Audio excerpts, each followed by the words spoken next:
Rehefa reraka avy nitory tena tendrombohitra Jesosy, dia nanantona amin'ny mpianatra izy. Ary rehefa nanantona amin'ny mpianatra izy dia nionjana trambo kely. Dia reraka amin'ny maha-olombelona dia reraka Jesosy. Dia tafatory tao anatin'ny sambo kely. Ary rehefa nandeha ny sambo dia nisy tafio-drivotra. Dia nitopatopa ny ranomasina. Ary rehefa nitopatopa ny ranomasina dia voalaza ny tenin'Andriamanitra ao amin'ny Mateo 5 fa nainga hiletika ny sambo.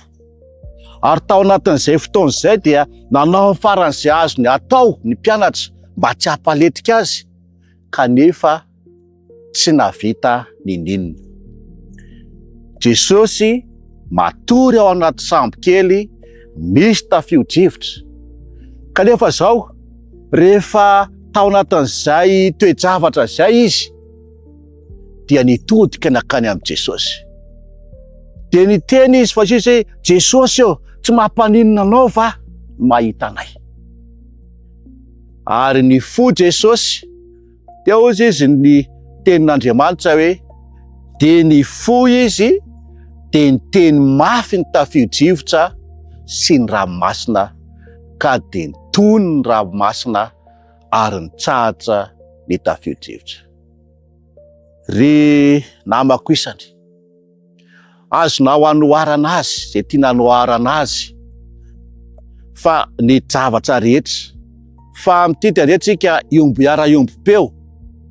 Ny rivotra dia andeha ataontsika hoe ireo zavatra misafotifoty atao amin'ny fiainantsika, mety problema zany, mety olana maro isan-karazany eo amin'ny fiainantsika.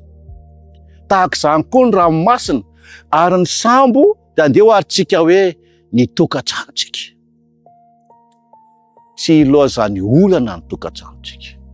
Mety fasahirana izany, mety aretina izany, kanefa izao, eo Jesosy eo anilanao. Miandry ny antsonao fotsiny izy, fa vonona izy ny hamonjy anao. Ninina avesatry ny fiainana iainanao, ninina ny amafy ny fiainana iainanao, mety aretina zany, tsy fahampiana ao an-tokantrano zany, kanefa zao, atsoy Jesosy tahaka ny etsony reto mpianatra azy.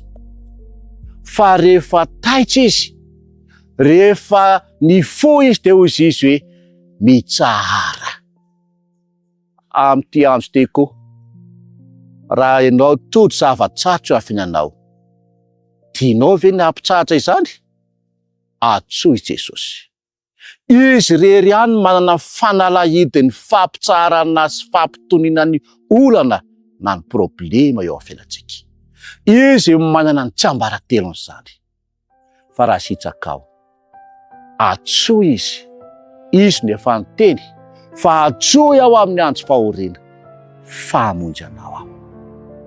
Amin'ity andro ity, raha sitraka ao, mety mafy izany, kanefa izao, izy no efa niteny, ary azo itokisana ny teniny, fa atsoy izy, dia hiteny fotsiny izy hoe mitsahara, dia hitsahatra izany toe-javatra sarotra iainanao izany. Ka raha tsapanao fa mandalo izany toe-javatra sarotra izany eo amin'ny fiainanao, dia andeha anao ny fanandraman'ireto mpianatra ireto isika. Miantso an'i Jesosy, dia voafany ny olany. Ka raha sitraka ao amin'ity andro ity, andeha isika anao izany fanandramana izany, tahaka ny nataon'ireo mpianatra fahiny. Hiara hivavaka isika. Andriamanitra, ianao ilay nahary izao tontolo izao tamin'ny alalan'ny teny.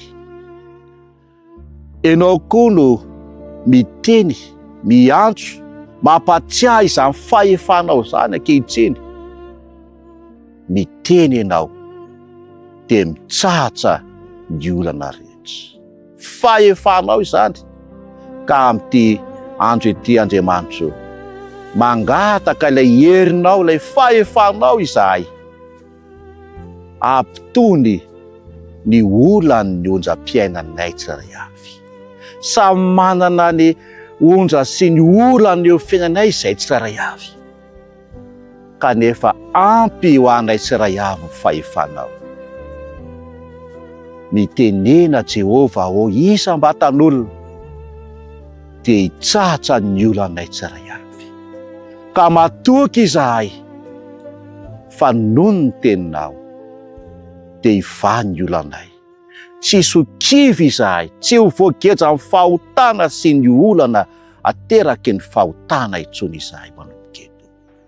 Tonononay mivavaka amin'ny anaranao Jesosy. Amen.